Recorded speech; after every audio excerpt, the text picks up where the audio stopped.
It's Friday, May 4th, and you're listening to the Geek at Geek News Central, show number 762, sponsored in part by GoDaddy.com. Save 25% on a one-year fourth-generation hosting account by using the promo code NAB. New customers save 25% on their first entire order by using the promo code 25May3.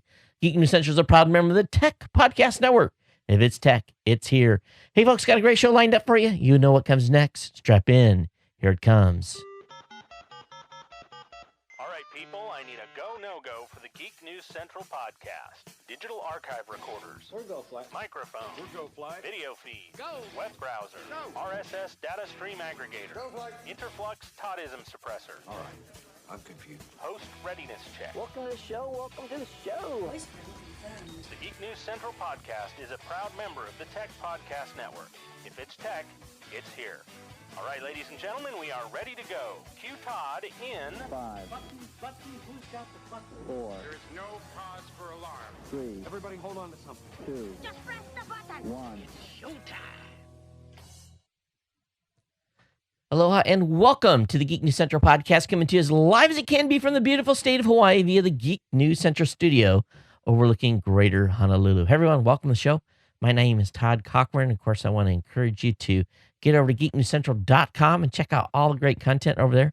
We're going to give a warm welcome to our ohana, all of you that are longtime listeners of the show.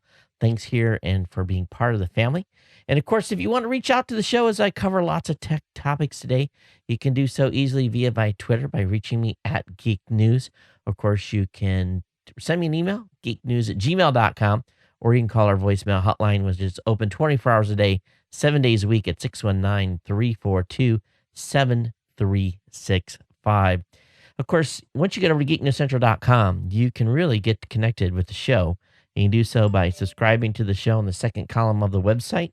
There's some information there for you. This basically shows you how to get hooked up via iTunes, Zune Marketplace, or via a standard RSS feed. You want to get subscribed to our newsletter as well. The newsletter contains all the content that I'm going to cover during the show tonight. And really, it gets emailed out to you immediately following the show, and that's the best way to stay abreast and have the full list of show notes and everything that goes along with the show. It's glad to be here with you tonight. And we are show number 762 in this March to 800.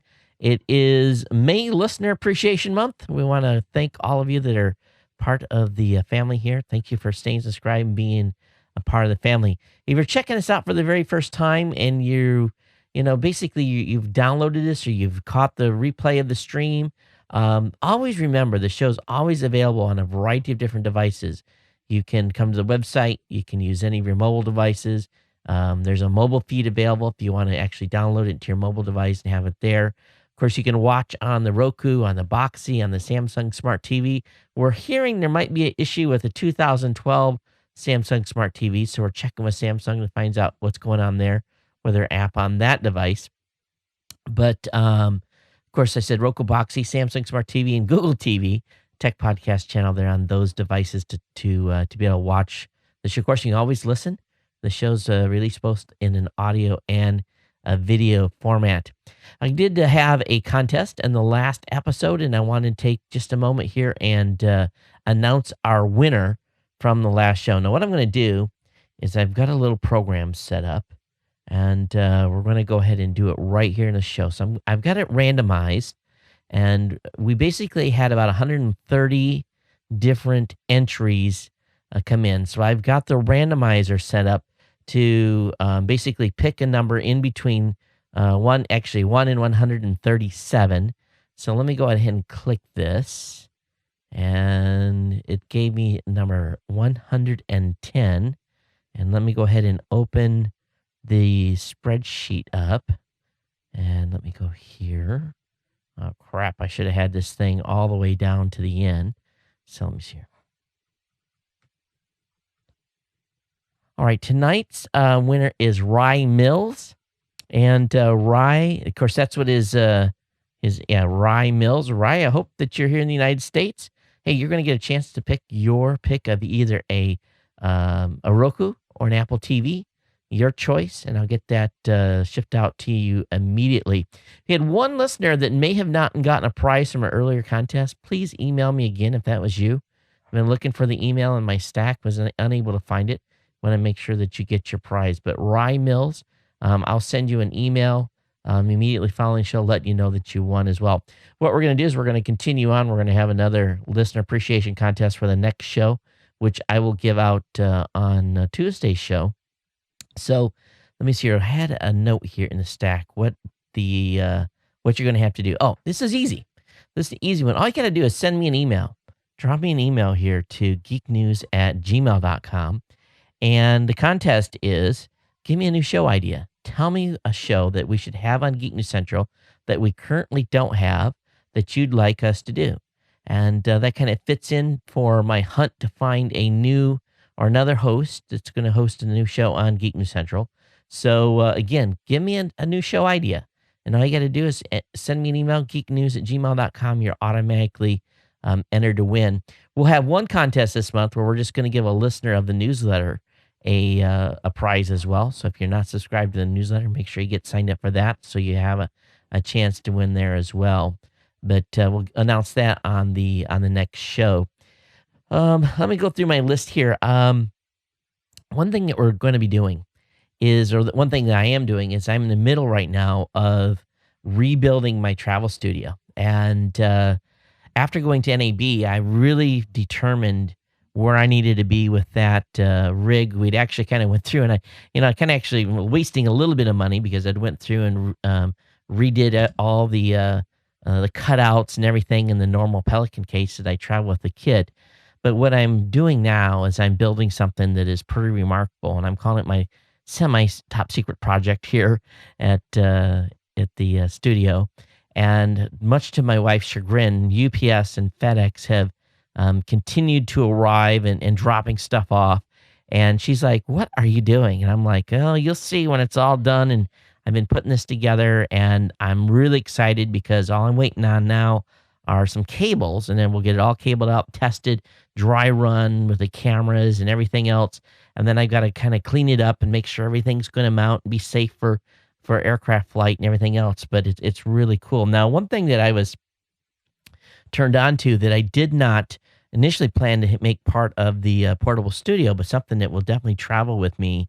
And I want to thank a good friend of mine out of Dallas, Texas. Matter of fact, he used to actually runs a podcastpickle.com website, and he turned me on to a device called Live Shell, and it just got here this afternoon. It came in from Amazon.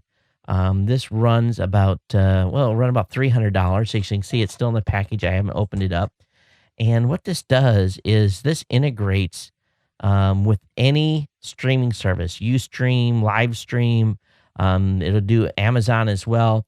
And it really, all it is a little mini portable broadcasting unit. And you just plug a camera into it. We wrote a blog post up on it on Geek News Central. I am really jazzed about breaking into this box and giving it a try.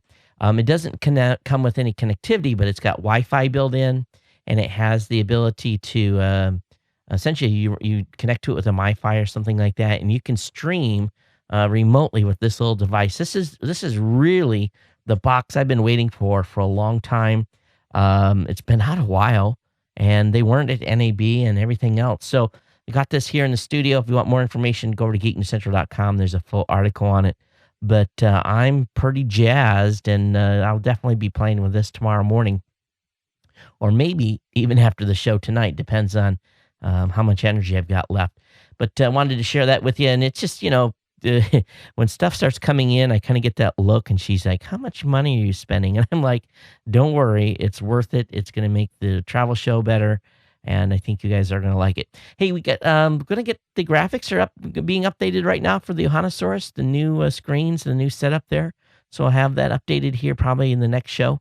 We are going to have Saturday Morning Tech. We'll have a couple of great guests on. So if you want to join me Saturday at 9 a.m. Pacific, 12 noon Eastern, and right here, and we're going to be live and having basically an hour and a half discussion on what's happened basically in this past week in tech. And we'll have some guests on to to go back and forth. So mixes it up a little bit here, and we hope that you enjoy it. Hey, I want to take care of a little business here before we get into the first roll of content tonight, and trying to do a little bit of a different format tonight, trying to get you guys into the content earlier than we normally do, and so that we can, basically speed the process of the show up just a little bit. Of course, GoDaddy.com has been a sponsor here for a long time, and GoDaddy's been bringing us great deals, and this month is no different. We've got a great deal where if you're a brand new customer, you can get 25% off your first order. And the code's a little odd. You have to use 25 May 3 25 for 25% off the month of May. And there's probably a couple of other people that are running something similar that are with GoDaddy, but 25 May 3 is the promo code that you'll use. And again, you'll get 25% off your first order for brand new customers at GoDaddy.com. We have our ongoing web hosting offer where you can get 25% off a web hosting account, and this works when the product's on sale as well. So like right now, the ultimate plan is $849 a month. You can get 25% off that by using the promo code NAB. So those are some great ones. Of course, you can check all our codes out at geeknewscentral.com/GoDaddy. All the codes there are up and running. Hey, did have one Twitter from someone saying that ComSale, they were still having problems with the ComSale code. I tried it. It worked. I'm not sure why we're having still issues. Remember, ComSale 3 will get you .com renewals, and ComSale is on a new domain, new .com purchases, as long as they're not already discounted. So that's the key. If you come in and you click any type of a discount banner or anything like that, you won't be able to use the ComSale code and get $7.99 on that .com. Remember, renewals are $8.49 by using ComSale 3. Okay, let's go ahead and we'll get into the first stack of content tonight, and got a lot of stuff to share with. Kind of a weird news day, to be honest with you. As I was going through tonight, it was just like these real quick boom, boom, boom articles that were not a lot of depth to them, but a lot of cool stuff being announced. So we should be able to zip through this stuff pretty fast tonight. But I think the big news was, and I got an email this morning from one of our longtime listeners, Jim Williams, and Jim basically had said, "Hey, Todd, have you seen this?" And what it was the news of Discovery. Yes, Discovery Network has acquired Revision 3.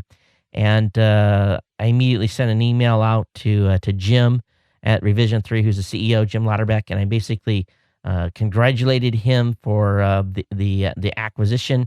I guess it's rumored around $30 million. So don't know what this means for all of their hosts, because I know most of their hosts that are doing content are independent contractors. They're signed with Revision 3, but Revision 3 doesn't own the majority of the shows. So I don't know how it all is going to work for their content creators, but obviously a payday, I'm sure, for most of them. Callie Lewis, congratulations to her, and of course, all the team over there. This is big. This is a big deal, and it actually is really great, because what it does is, Revision 3, we work in the same space as Revision 3. They do a little bit different format, the way they do their shows. Of course, at Raw Voice, we represent, right now close to 11,000 independent creators. And so we have a little different relationship with our content creators, but at the same point, we're selling advertising against those shows, just like Revision 3 does. We have their ear. We're working with them close. We have many of them on contract so that they're already aligned with our sponsors. And so I'm excited about this, because when one company goes, the potential for other companies to go are really high. So if any, we're, keep our fingers crossed. There's always always the hope that we will get on someone's radar and they say, "Hey, let's go over and talk with the folks at Raw Voice." Now, but again, congratulations to Revision 3 and the team over there. They've done a great job, and they create great content. So it's a good thing, and it's a good thing for everyone. And so they've been in business since 2005, just like Raw Voice has, and done some great stuff. And they did it with $10 million of venture capital, raw waste, we didn't take no money. No VC hooks into us still, which is good and bad. But at the same time, I'm really excited for them. Hey, I want to share with you this is an interesting story. There's a 92-year-old gentleman in New York City who is probably a hero. Well, I know he's a hero to military people, but he's probably considered to be one of the biggest piracy bandits in Hollywood history. And this guy, I just smile with what he has done. His name is Hiram, and I apologize if I spelled his or said his name incorrectly. Hiram Strockman. He's 92, and he sent hundreds of thousands of illicitly copied movies to the troops in Iraq and Afghanistan. And basically, he got himself a duplicator machine. He was doing them initially on his computer, but he gets basically brand new movies. He burns them. He sends them to military chaplains and let the chaplains hand them out. And he thinks he's probably outlaid about $30,000 of his own money over the years and sending out movies. But this is really cool what this guy has done, because I'll be honest with you, when you're over there, there's no movies coming in. And what does come in is usually stuff that guys have gotten all kinds of different ways, and they're not very high quality. So when everyone movies get traded left and right and watched, and there's pound time, so these guys got to have something to do. And it's nice that he's been able to send these movies over. But the MPAA did comment and kind of through their teeth, gritted, said some things, but I don't think he's in any chance of going to jail. Now, if he was 30 years old or 40 years old versus 92, he probably would be facing some issues. But I'll let you read this on your own. But kind of applaud this guy for a buck in the system and taking care of the troops. Again, this is an article up on the New York Times. I just brought a smile to my face tonight when I read it. Mark Zuckerberg, in the next couple of weeks, he's about to be really officially a billionaire. Up to this point on paper, he's been a billionaire, but he's not actually has a potential of turning his stock into cash. So even though that there's going to be this huge public offering, Zuckerberg's still going to control more than half of Facebook through his holdings. So that's great. And he's going to be, this is pretty amazing. He has to exercise.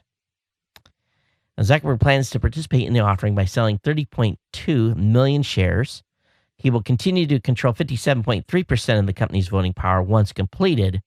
The filing explained that the majority of Zuckerberg's proceeds from the sale of his shares will be used to pay an enormous tax bill associated with exercising nearly 60 million shares. So, this is the sick thing. Here's this guy, he's got 60 million shares. He has to exercise 30 million in order to probably pay the 30% or 35% tax bill he's going to have on the total 60. And so he's got a huge tax bill that's going to come due immediately when this company goes public. So we'll see where this leads, but still he's going to be, a very, very rich man at the end of the public offering. And they are planning to go May 15th to the 17th. So it'll be historic to watch the IPO on this and see how much money they really raise. I'm predicting that this thing is going to have unprecedented demand.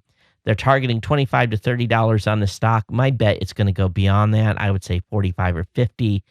Conservatively, that would be my guess. But if you are an accredited investor and you can get your hand on some of this IPO stock, I would be like, I'd be there. I really would. So we'll see where it goes. Should be fun to watch, that's for sure. And as a stock, and it's going to have a major impact on stock markets. So it'll be a fun few days with that big of a company coming in. Okay, over on Ars Technica, there's being reported that the white space, the white space well, let's go back and redefine the white space. Um, the white space devices can use basically a prime spectrum in the television band that is currently not being used by TV stations. They kind of slide in between a segment of the frequency. And the National Association of Broadcasters had a suit out there that was basically a lawsuit that was basically trying to prevent this from happening. But it appears that the NAB has been feels that the technology is at the point where they're not going to have to worry about interference. So this has worked its way through courts, but they've dropped this, and this is good. So what the remaining obstacle is now to widespread adoption is mostly technical, and there is going to be some challenges there, and we'll see what happens. But this could open the floodgates for a huge amount of basically digital offerings put in that white space in between those digital television channels. And every little ounce of the RF spectrum is being used at this point. They have to. It's just completely jam packed. So we'll watch this space and see where it heads. Hey, I have to admit tonight, I am like running on 4 cylinders versus 8. It's been a very full week here, accounting, dealing with media buyers, auditing of stuff. It's just like I have been going 150% this week, trying to catch up from, all the weeks of travel and trying to clear my desk. In fact, the studio is like trashed. I have stuff everywhere. Let me show you the one side cam. I mean, I've got stuff just like stacked up over here. Stuff that I still have to go through.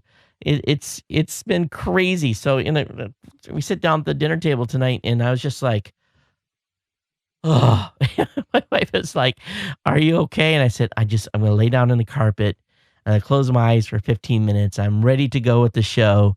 And she says, "If you lay down, you'll never get up." I said, "You're right." So off to the shower I went. So if you think I'm sounding like I'm hitting on less than 8 cylinders, I'm just telling you, I'm man, it's been a long week, but hey, the show must go on, right? Hey, let's move on here. AT&T's blame game. They say we didn't raise prices. The FCC did. They've been, AT&T's been coming under some criticism recently, but they've been whining over their spilt milk over the not being able to get the acquisition of T-Mobile. So here's the deal, though. No one forced AT&T to raise their prices. AT&T has raised prices because they wanted to, and they're scapegoating the FCC. Now, it's true that AT&T raised the prices on its low and mid-tier data plans, but it also raised its data cap significantly. A 30-month customer now gets 3 gigs a month rather than 2. So if AT&T is so hard up for capacity, why is it giving customers more gigabits for less cash? And of course, AT&T is gaming the system here because it knows few customers actually use 3 gigs a month. They have plenty of network to still build out. They have only a third of their LTE network built. So that means 66% of their network still has to be put online. And, here's what the real issue is. AT&T's problem isn't that the data traffic, AT&T's problem is that the data traffic is growing while its mobile data revenues are not. So we all have our smartphones. We're using data on them. We're using more data, but more customers are not coming on at a fast enough rate. So, let them continue to cry. They're making money. You don't see them in the poorhouse. Their stock isn't being hurt. They're still showing positive revenue generation. So boo-hoo for AT&T. Now, you guys know I'm a big fan of Ariana Huffington. I don't know why she irritates me so much. I really don't. I don't really know that much about the lady, except when I hear her speak, it's just like it's like, running your hands across a chalkboard. And I don't get that reaction very often with people, but I guess it is what it is. But apparently, she made this comment the other day, and there's an article over in Business Insider that basically said, hey, let's do a Kickstarter, see if we can raise $1 billion and buy back Huffington Post from AOL. She kind of said it in jest, but at the same time, apparently, a bunch of private equity firms have stepped forward and said, hey, we're interested in Huffington Post. So we'll see where this goes. And we'll see if the CEO of AOL over there, Mr. Armstrong, will entertain something. But this is an interesting development. So we'll see where it leads. Maybe it doesn't lead anywhere. But Ariana Huffington, I think, doesn't like being at AOL. I can blame her because I guess maybe part of it is I'm not an AOL fan. Never have been. Matter of fact, I used to bash AOL as bad as I used to bash a lot of other stuff. And, because in the early days of the internet, if a true geeks did not go on AOL, that wasn't how to get on the internet. And we used to play frisbees and we did crazy things with those thousands of discs that they would send us every year. I'd get 5, 6 of them in a mailbox at a time. They were the ones that made sure that the CD market survived. They sent millions and millions of DVDs out or CDs out, but I never was a big fan of AOL, and so I guess maybe AOL and Huffington Post together, and it's just like it's like stab me with a fork, please. I don't care for it. And I maybe too because I don't read Huffington Post. I don't read that website. Every once in a while they'll come up with something good, but overall I stay away from it. Hey, moving on here. LinkedIn has acquired SlideShare. So for $119 million, that's huge. It's huge. It's a huge acquisition. And, SlideShare has been one of the most popular ways professionals to share content on the web. The service launched in 2006 and has boasted 29 million unique visitors and hosts about 7.4 million presentations, which are embedded in more than 14 million domains. The company, or 1.4 million domains, the company has raised $3 million to date. So impressive. $119 million for the VCs that only invested $3 million. Huge, huge. And such a, if you think about it, what a simple product. It doesn't do, it's pretty complex what it does, but wow. Just it makes you go, wow, why didn't I think of that? Why wasn't that my company? All right, Microsoft has basically broke down and explained what they're going to do on Windows 8, especially with the Media Center upgrade. So over on Engadget, they lay it all out for us. And let's see if they actually had this article from somewhere else. No, I guess I got it off a press release. I think I got the press release as well, and then maybe just kind of ignored it this morning. But so Windows 8 Media Center is going to have Dolby codec support, which is pretty cool. It's going to be available as an add-on, and you're going to have to pay for it. Doesn't say how much yet, but what's going to be nice here is with the Dolby codec, it's going to support broadcast TV and DVD playback. Now, DVDs still won't play in media player, but once the codecs are all together, it's going to basically make you a licensee of the codec directly so that you can play the DVD. So this is cool, and we'll see what the price of this is later. But if you're a Windows Media fan, this is going to be available in Windows 8. All right, let me go ahead here and switch tactics for a few seconds. Comcast is boasting. They are boasting about the new voluntary BitTorrent crackdown agreement.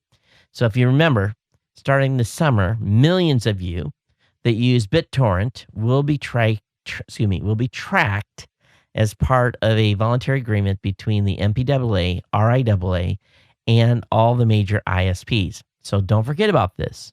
Starting in around July 15th, you're going to be under the gun and you're going to be watched on what you're doing with BitTorrent. Now, I think what I'm going to do is I'm going to start using BitTorrent and I'm going to start moving podcast media.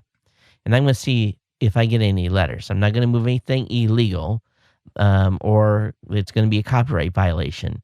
But basically what's going to happen is those who are caught sharing copyrighted works are going to receive several warnings and then eventually punishment if they continue to infringe. So Comcast Vice President Gerald Lewis was praising the cooperation. What they did is the ISPs sold out.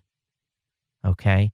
And in my opinion, the way they sold out, they should be forced to give up their Safe Harbors Act. You know, they're going to start spying on us. Okay? Up to this point, they had plausible deniability that we were doing whatever we were doing with the service because they weren't, quote unquote, sniffing it. At least that's what they would tell people. And I'm sure they're watching their network and watching the type of traffic. But they weren't specifically looking for someone grabbing the latest movie on a peer-to-peer site and pulling it down and then redistributing it through a seed. They weren't watching that. They weren't actually saying, hey, IP such and such, whose account starts by the name of John Smith, over on Elm Street, you know, he's the guy that's downloading some copyrighted material. So now we'll send him a warning letter. You know, so now they're sniffing. They're actively sniffing stuff. I think the ISPs should lose their safe harbors rights because of this. Now, we know this isn't going to happen, but in all reality, they are going to be monitoring us. And, you know, does that bother you? It should. We're going to see some major fallout as these letters start hitting the street.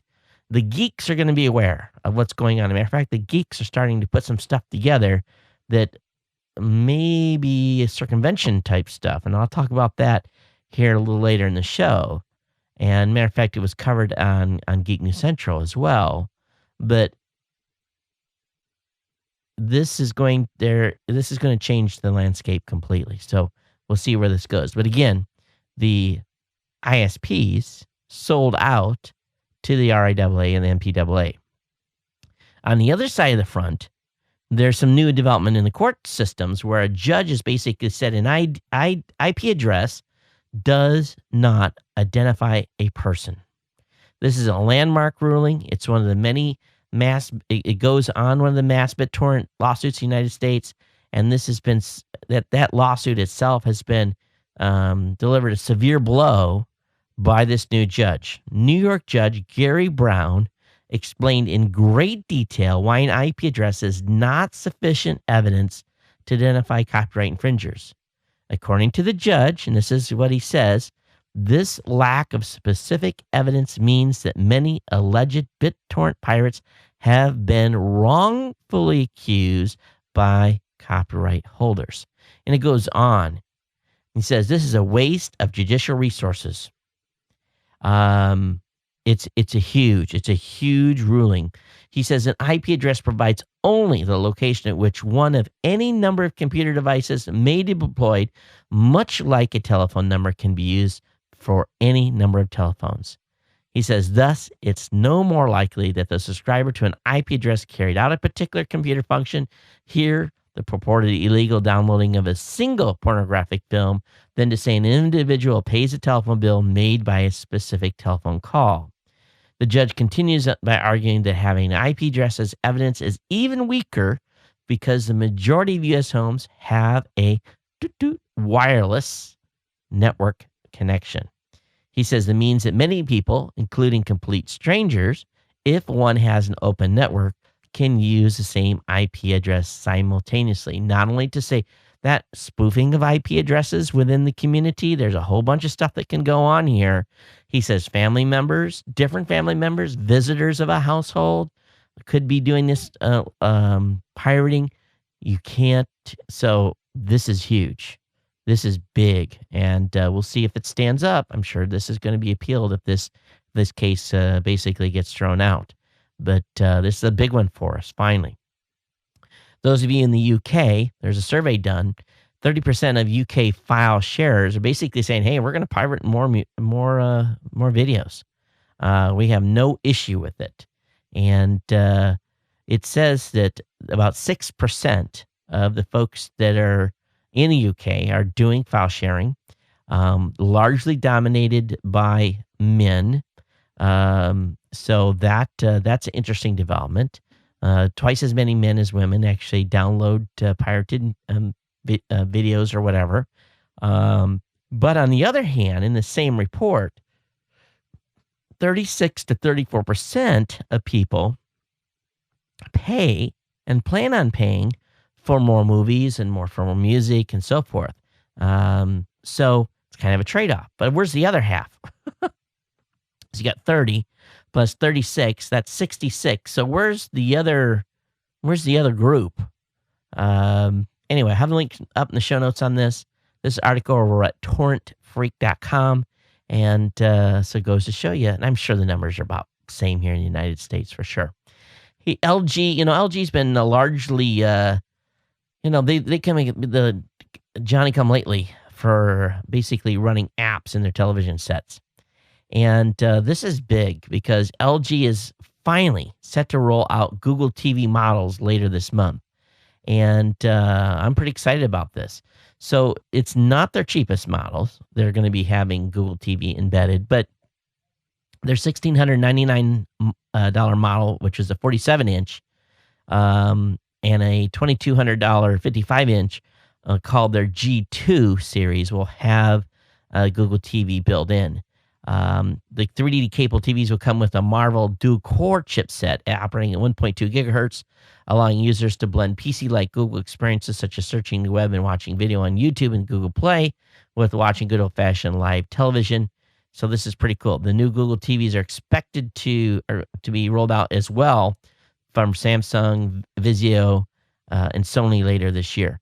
But LG's kind of had their own platform, and it hasn't really grown very quickly, so I'm hoping LG just goes all in on Google TV. This thing kind of needs to standardize, especially for guys like me that are running companies that are building apps for these devices. It is very, very expensive and time-consuming to support multiple models and platforms. It is. I'm just telling you, it's expensive. Worth it by the number of video views. Many of you are watching this show on one of those devices right now, but just seems like you can just take $100 bills and throw them up in the air, and that's basically what it takes to support ongoing support of these set-top boxes. Not a bad thing, but comes at a price. Amazon itself too wants really to remove the middleman from streaming TV as well, and but they're coming out with something that I really want you to pay attention here, and this is big. If you're a comedian, or if you think you have the chops to produce a kids series, Amazon is going to basically, they're taking auditions for a project. You have to basically send them a proposal. It's a 5-page description and a 22-minute pilot script for either comedies or 11-minute pilot for their kids shows. You send that in within the 45 days of submission. Amazon Studios will either extend an option for the project for $10,000 or invite the creator to add the project to the Amazon Studios site. If a project is not optioned, the creators may remove their idea from the Amazon Studios site or leave it to get the community feedback. So a great way to get exposure. So if you're a comedian and you've got an original idea, or if you want to do a kids show, this is an amazing opportunity because it's all about content right now. There's lots of digital stuff out there, and these companies in the United States and abroad are needing more content, more high quality content. So there's a chance there to make as much as $55,000 for a series, and that's really not a lot of money when it comes to producing a series. And we know it would be what 13 episodes maybe. So really, that's not a lot of money, depending on how much work you're putting into it. And let's be honest, this is hard work. This is just putting the show together itself takes several hours, along with the post stuff. It's you have to stay. It's not an easy thing, but at the same point, great exposure opportunity for either someone that's willing to put together comedy routines or is willing to put together a kids show. Have a good idea for a kids show? You maybe can be on Amazon making some cash. Started to use Bing a lot more, and Bing is really kind of, if I best way to describe it is it's super clean. They've actually updated recently their website design. When you get searches in it, it actually kind of looks a lot more like Google searches used to look. So been using Bing a lot lately and finding a lot more stuff. Google, well, I tell you, they did something with their Google logarithm, and it definitely has impacted GNC a little bit. Talked about a little bit on the website. Started noticing last week a little bit of a decrease in page views, and we're still kind of digging around trying to figure out what it is. Unfortunately, what I think it may be is I may be penalized because of this show's podcast notes. So I have a decision to make on how we're going to potentially change the show notes for the show. It may end up being at some point where we actually have to have the actual links to all the content actually come out in the newsletter only. I don't know if it's going to come to that. We're using nofollow and some other stuff to see if we can to deal with it. But I've got to basically email out to Google saying, hey, what did we do wrong? You're not showing us doing anything wrong in the webmaster tools. What do we need to change? And we'll see if we get a response or not. All right, those of you that have used Amazon cloud services before, Amazon's finally released a desktop app to interface with the cloud drive storage services, and you can get 5 gigs of cloud storage for free from Amazon. This is a slick app. It's like easy peasy to use. All you have to do is for Windows or Mac. You basically launch it like you do any other software install. You put your email and password in, and then it just basically it goes into just another application on your taskbar, and you can control it and send stuff up to it. So real easy to use, nice little application from the folks at Amazon. Now, speaking of the cloud and being able to do stuff remotely, I want to share with you here just a little bit about being able to attach a face to a name.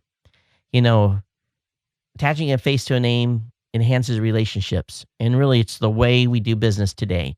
When you're having a meeting, all of your colleagues may not be able to be there in person, but now with GoToMeeting with HD Faces, you all can be in the same room. You can all be on the computer screen and looking each at one another and having a discussion and seeing facial expressions back and forth. With GoToMeeting by Citrix, it takes just a webcam and a click to collaborate a group HD video. You can see your attendees eye to eye while collaborating on documents in real time. You feel instantly connected, even if you're 1,000 miles apart. And here in Hawaii, I'm 1,000 miles from anywhere at any time.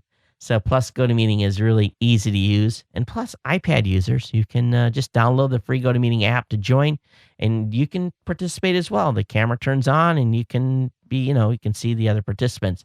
And you can do that right over here. You don't have to have a Wi-Fi connection. It works fine in when you're connected up with just a regular Verizon or AT&T mobile signal. So start hosting your own face-to-face meetings today with GoToMeeting. And as a listener of this show, you can try it for free. And really, what I'm going to do is I'm going to show you how to do this. You're going to basically go over to GoToMeeting.com and click on the Try It Free button. And once you've clicked on the Try It Free button, it's going to enter a little window here where you basically put your name, your email address, and put the promo code podcast. Use that promo code podcast, and you'll get 30 days free on me. Again, go over to GoToMeeting.com, click on the Try It Free button, and use the promo code podcast. Thanks for GoToMeeting for being a longtime sponsor here at the show. And again, all of you definitely give it a try. And we appreciate the folks at GoToMeeting here for being a longtime sponsor. Okay, so let me go ahead and move back into the tech content. And let me look at the time. We're at, okay. Because I always have to record the time hack for our reporting purposes. So let me write this down. Okay, got it. Moving on to the next techie article. Hey, SpaceX, they have delayed to the International Space Station again. They have not given a time. They're going to probably announce it tomorrow. So we'll keep an eye on that. But they've pushed again. So that's too bad, and we were looking forward to that space shot. Would have happened on, let's see here, today. It happened over the weekend, I guess, on the 7th. Is that actually that would have been like Monday, right? 4th, 5th. Yeah, probably would have been on Monday, but they're going to delay again. And I know Richard from WindowsObserver.com, dude, I hope this doesn't, I know what you've got going on. I hope it fits in between, okay? He was talking to me about thread the needle for this because he's going down for the launch. Well, the Google Fiber, Google Fiber is being rolled out right now in Kansas City. And this pilot project by Google has got a lot of people excited. They're customers of it are going to get 922 megabits down, and it's already available in about 1,000 homes. Those lucky folks. But the folks at MPAA, this is horrible. These folks having this high-speed connection, this could be the worst thing that's ever happened because people are just going to steal content. They don't get it. This is true. They're complaining to Google. These people have too fast of an interconnection. You're going to cause us trouble. Piracy is going to be rampant. This is what they're saying. They have lost their minds. This is what Google said. We want to reinforce that higher speeds could be a great opportunity for consumers, and that the bottom line, and that's the bottom line.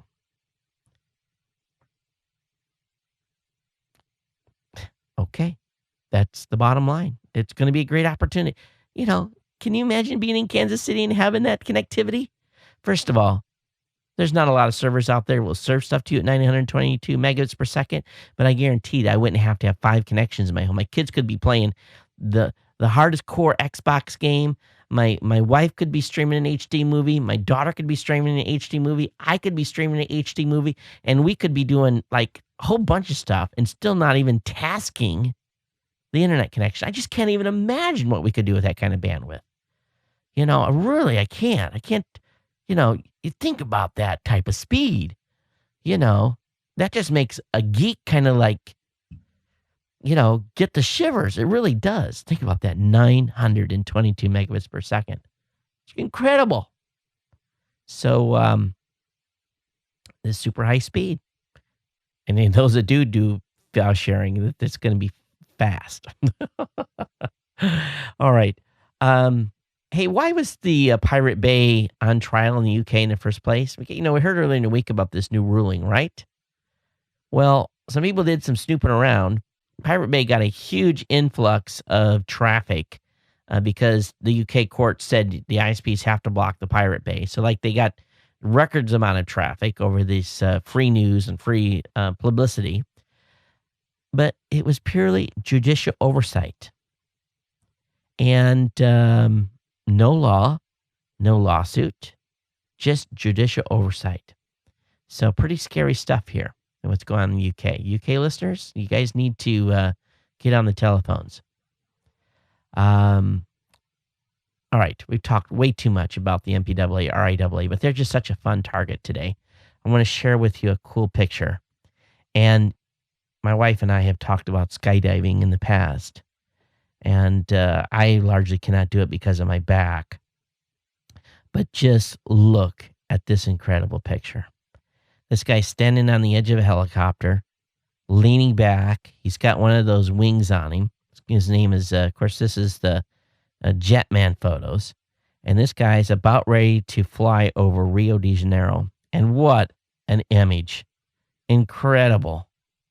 Now, I was lucky enough while I was in the Navy, especially when I was stationed in California, living in Lemoore, California for 3 years. I was doing a transport duty at the same time. I got to fly on the Hueys, and that's an incredible shot. Doors open at that altitude. It's just simply, it's breathtaking. And it's even funner when you're in the actual aircraft looking out the door like that. It's pretty high up. Great picture. Gives me the shivers and reminds me of the old days. But be hanging on that skid right there, looking up at the rotor and getting ready to know that you're getting ready to step off this thing.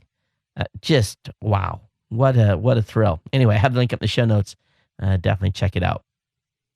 Hey, Evernote has raised another round of funding. I think this is Series D. They've raised an additional $70 million, and looks like they're going to go IPO. So another tech startup, Evernote, that a lot of people use, is on their way to an IPO. All right, how many of you parents out there have your kids that are up on video chat on a daily basis? There's a new study out that's saying that 12 to 17-year-olds are like going hog wild crazy on video chat and using FaceTime and a variety of different other products, even Skype, to do talking with their friends. And what they're saying is that obviously this is the sign of the times. But 37% of internet users aged 12 to 17 participate in video chats using Skype, Google Talk, and iChat. Girls are more likely to engage than boys. And talking about, kids in that age group, 1 in 4 are uploading stuff to the web and YouTube. But also, this is which parents should be aware of, that 13% of internet using teens are streaming video live for other people to watch online. And I guess depending on what time of day that is, it's, in who they're streaming to, could be concerning, okay? So they did a study of 800 teens for over about a 3-month period. So, again, let's, as parents, be cognizant of what the kids are doing and let them know, to be careful. Teenagers are going to do what teenagers do, but at the same time, this is becoming a more popular activity as we would well expect. So be abreast of it. All right. Hey, what are you guys going to bet that the Yahoo CEO is gone here in the next couple of days? Well, Yahoo's CEO Yahoo's acknowledged that its CEO does not hold a degree in accounting and computer science, as his resume and the company's financial filings claimed. In a statement, Yahoo acknowledged that Thompson majored in accounting at Stonehill College, but apparently he didn't actually graduate. So this is big. This guy is charged with diploma embellishment, and he's making huge money as their CEO. The board is still supporting him, but wow, it's a pretty eye-opener. That's one thing. If you go to school, get your degree, go ahead and claim it, right? But don't be going out there and saying that you have one when you don't. Someone's going to call you on it. This is not rocket science to figure out. And I think there's a lot of that going on. People embellishing and saying stuff that they're not. Pretty cool article on Bloomberg Business Week on Steve Case.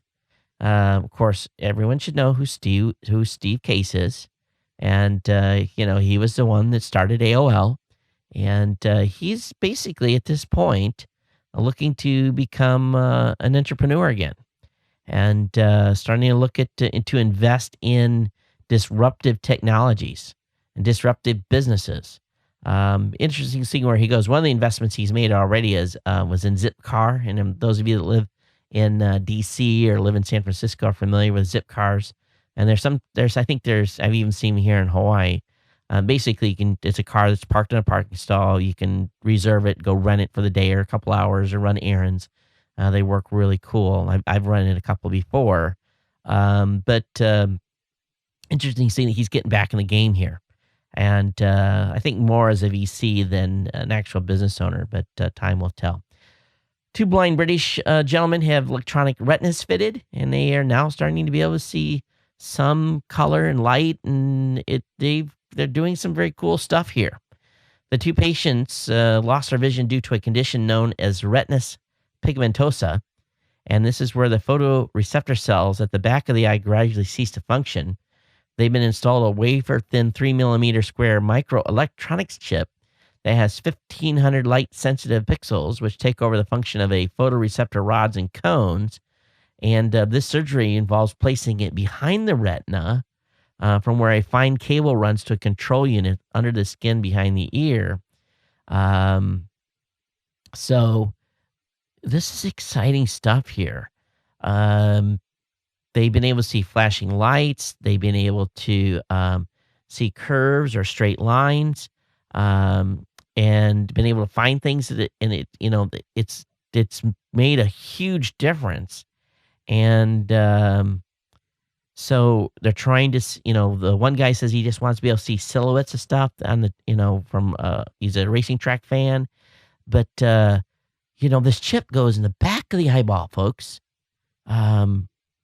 This is amazing. And we are so close to being able to restore sight for blind people. It's really exciting. They're already doing it with for folks that have become deaf, and they're putting the implant in now. It's really exciting. It really is. We're on the edge here of some very cool stuff when it comes to the technical and medical front. Great order over on Ars Tech about an 1859 story about the Great Aural Storm. And basically it's entitled "The Week the Sun Touched the Earth." It's a pretty incredible story. And in this time frame, in 1859, they were just starting to use, when they were doing teletype stuff. And they were actually able, this solar event was so strong, they were able to disconnect the batteries and still do what they needed to do in transferring messages back and forth. So that just goes to show you this thing was huge. And stories being run in the news, and some eyewitness reports that survived. I'll have a link up in the show notes. This is a great read. I'd say this is, for those of you that are space nuts, this is the read of the day for sure. Hey, the Mars Opportunity rover has reached the Endeavour crater and has basically found signs of ancient Martian water. Huge scientific report and being written up. But again, Opportunity continues to basically the scientists have can continue to get science.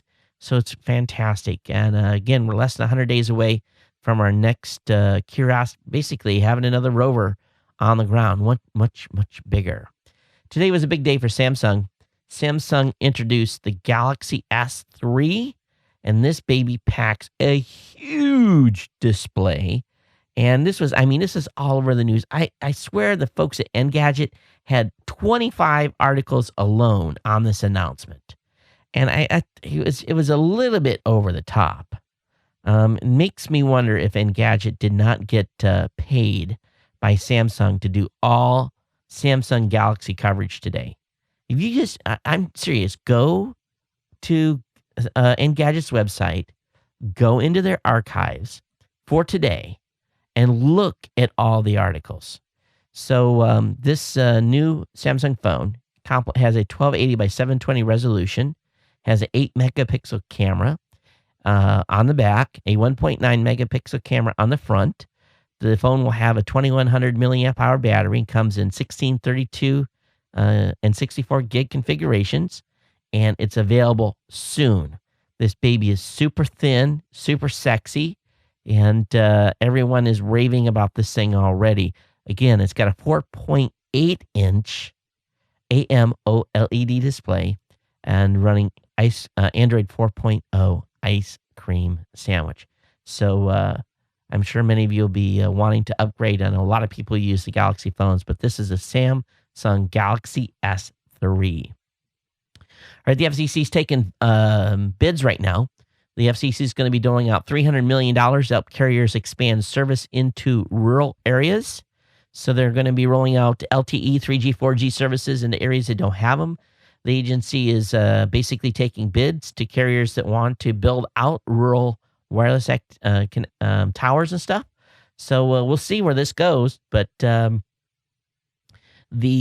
areas that are initially focused are going to be the Rocky Mountain states like Utah, Idaho, along with Maine, Appalachia, and upstate New York.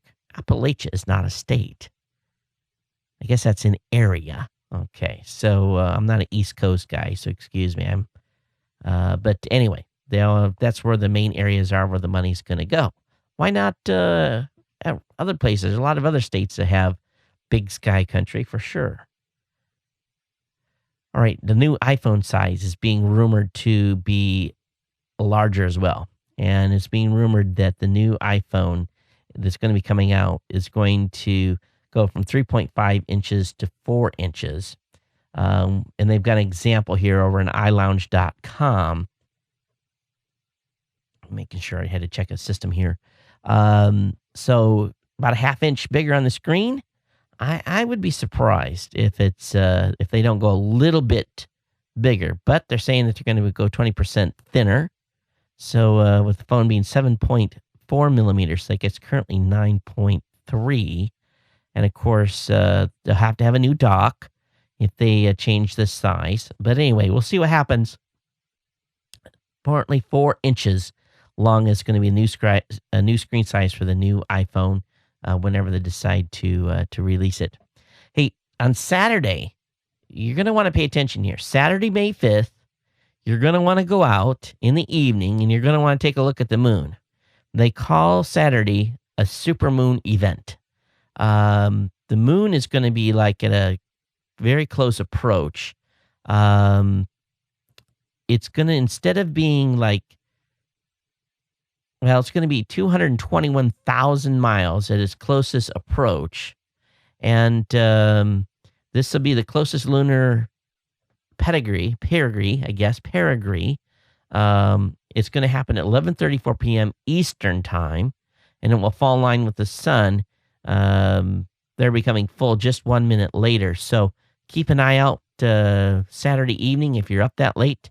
Of course, those of you on the West Coast, 9:30 will be still daylight here, but it'll be, we may have a, nice big moon coming up in the early evening hours Saturday night. But anyway, that's happening Saturday as well. There's a pretty cool video that some astronauts shot on some very cool Aurora Borealis video. I cannot show this video on my show, largely because it's got some background music that will cause the show to go copyright violation in YouTube. So I'll have that link up in the show note for you as well. All right, if those of you that are astronomy buffs, don't forget the 2012 Venus transit. The countdown is on. And this is the Venus transit. And this is when Venus passes between us and the sun, or in between us and the sun. This is not going to happen again until 2117. When is this going to happen? What is the actual date for this? I had it listed June 5th, June 6th in Australia and Asia, but this is going to happen here. And I don't know exactly where you have to be in the world to see it. But I'm sure this is going to be on the net in a big way, but, there is going to be a pinnacle happening where it's going to pass across the sun. So this should be pretty cool. This doesn't happen very often. Again, 2117 will be the next opportunity. I don't think any of us listening to this show, unless there's some sort of a super medical advancements, will be around for the next one. All right. So, all right. Next topic. We talked a little earlier about this peer-to-peer monitoring that's going to be going on, where they're going to be watching BitTorrent traffic with the ISP spying on us. But it appears that the young, savvy file sharers are getting smart when it comes to the laws and stuff going on, and they're buying VPNs. And this is interesting. 15 to 25-year-olds are now hiding their activities online.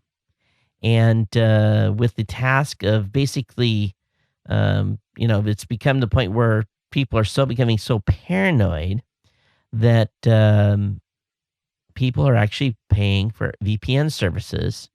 And basically, it's allowing them to stay hidden on what they're doing. A study revealed that 700,000 Swedes alone make themselves anonymous online with a paid VPN service, such as the Pirate Bay's iPredator. A similar study carried out in 2009 revealed 500,000 Swedes were taking steps to anonymize their connections Today's results reveal a 40% increase in privacy service uptake in 2.5 years. They say of particular interest is response to the surveillance by a younger generation. According to cyber norms, 200,000 individuals between 15 and 25 are now hiding themselves online completely. This figure represents 15% of the total group, up from 10% in 2009. So people are trying to basically go undercover and using VPNs to do so, just so that they can stay out of the long arm reach of the law. So, of course, some VPN services have been raided as well with computers hauled off. So hopefully those services are not keeping log files to track stuff back for people who are doing that stuff. And kind of, oh, by the way, type of story, a security researcher believes that Microsoft has overhauled Skype with thousands of Linux boxes serving as supernodes. And this is an update to their system, and goes on a pretty good story on this. And this is over, I have the link up to the slash article, and of course the original article as well. Now, are you the type of person? This is kind of quirky stuff here, non-technical related, but when I find stuff always like this, I like to share with you. How many of you like when you go to bed to have a nice, cool pillow? And how many of you flip that pillow 2 or 3 times a night to, flip it over and get on the next, it's cool off from your head being on it? Well, I'm one of those guys. I like nice, cool, airy pillows. Well, there's a new pillow out. It's filled with 200 ounces of liquid cooling gel. No feathers, no foam, just a gigantic, comfortable version of a freezer icy pack. And I don't know how soft it is or how comfortable it is, but for $100, you can have one. Sounds cool. So I will definitely be it's, you think about this. Pretty chic. Cool night's sleep is a luxury, right? So, but anyway, for $100, you can buy a really nice pillow for $100. So this thing has to be comfortable. They call it the polar pillow. It doesn't elevate your head as high as a regular pillow. There's no flopping fun. So if you love plumping up your pillow, forget it. That doesn't work. The gel just flattens out and reshapes itself to your head.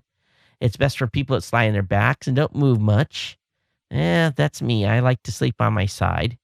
They say don't put your arm beneath it because the coldness and weight of that turns the arm numb. So maybe this isn't the best pillow, but it sure sounds cool. Along with that, heat conducting scoops make ice cream scooping hassle free. These are available to buy now, and were basically spotted over on inventorspot.com. So I have a link up to the show notes on that. Scooping ice cream is always a pain, right? And then final couple articles here. Oracle versus Google. The jury is potentially deadlocked. They've been asking some strange questions of the court. So this may not, at this point, be going for Oracle. There may be ending in a deadlock.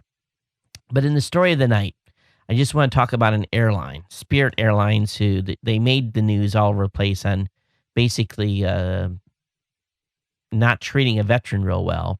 But worse yet, they don't carry on a piece of luggage with Spirit Airlines that you plan on putting in the overhead. Because if you do, it's going to cost you a cool C note. They're going to charge you $100 to carry on your bag and stick it in the overhead. Now, you can check your bag for $35, second bag for $45. If you have a bag that you can put underneath or in front of you, that's free. But if you put that bag in the overhead, it's going to cost you $100.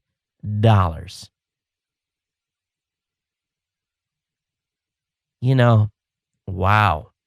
This is an airline, Spirit Airlines, an airline I definitely want to fly. Not. So anyway, that's it for content tonight. Do have a few emails here from folks, and I just basically shuffled a few of the contest entries over. Some folks said just where it gave me like a 1 or 2 line one. But I got an email here from let's see, where is it? Oh, I got an email from Joe. He said, "Hey Todd, you inspired me to start a podcast and gave me a template to follow." He said, "I plugged GNC on the Two Rambling Idiots podcast last night. So those of you that haven't checked his show out, Google Two Rambling Idiots. I appreciate that." I got an email from Chris. Chris, thanks for your long email. I definitely appreciate it.